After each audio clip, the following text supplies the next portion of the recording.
lingkungan dan berdisiplin. Sekarang kita mau mempresentasikan apa yang akan kita bawakan pada mini seminar besok. Jadi kita membawakan topik dampak buruk miskonsepsi self love terhadap perilaku sosial.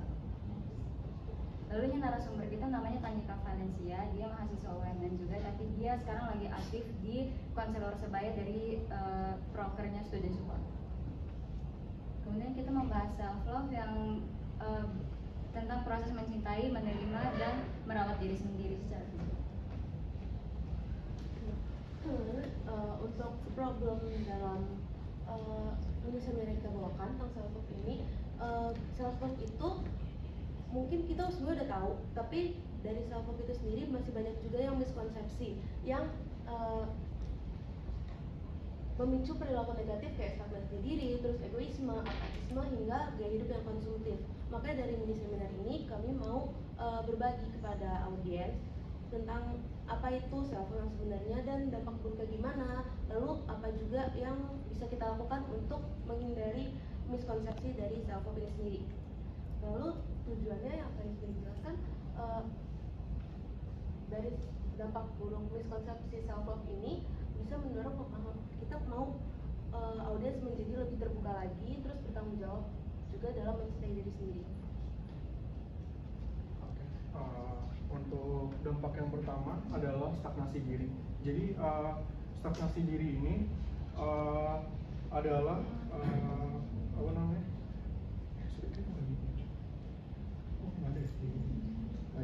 Jadi dampak pertama dari miskonsepsi self love adalah stagnasi diri. Yang pertama yaitu ada aku memang begini sebagai bentuk atau tameng penolakan atau tameng terhadap pertumbuhan pribadi. Lalu ada juga perbedaan antara self acceptance dan juga stagnasi diri.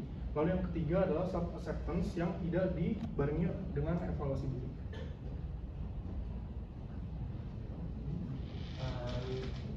Saya sendiri akan menjelaskan mengenai sifat egois. Saya akan bagi menjadi 3, yaitu mengabaikan tanggung jawab sosial, mengabaikan kritik dari orang lain, dan juga mengabaikan kebutuhan orang lain di saat membutuhkannya.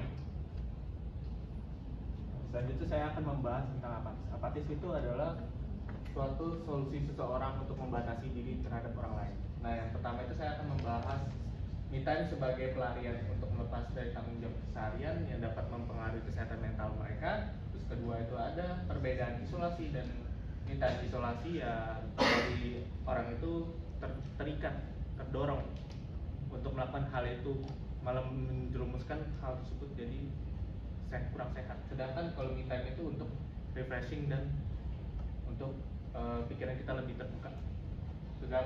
Lalu ada kesalahpahaman dalam hubungan pertemanan dan keluarga. Dari perbedaan itu ya banyak hal yang menjadi tantangan terhadap mereka tersebut. Contohnya dari keluarga kita merasa karena kita terisolasi menjadi kurang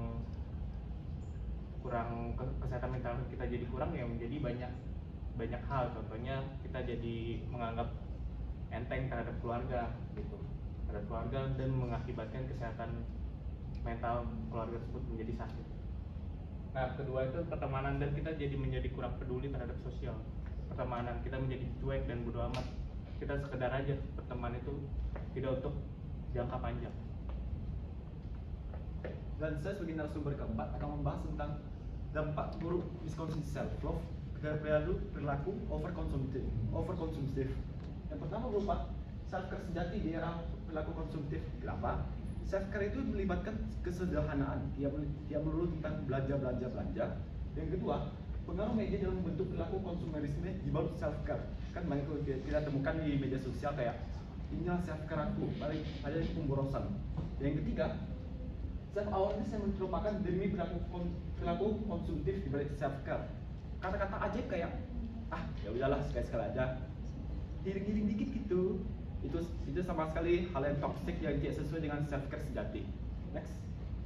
Lalu yang ini materi akan dibawakan oleh narasumber eksternal kita yang Tanika Valencia. Jadi ini tuh akan membahas tentang solusinya itu gimana sih.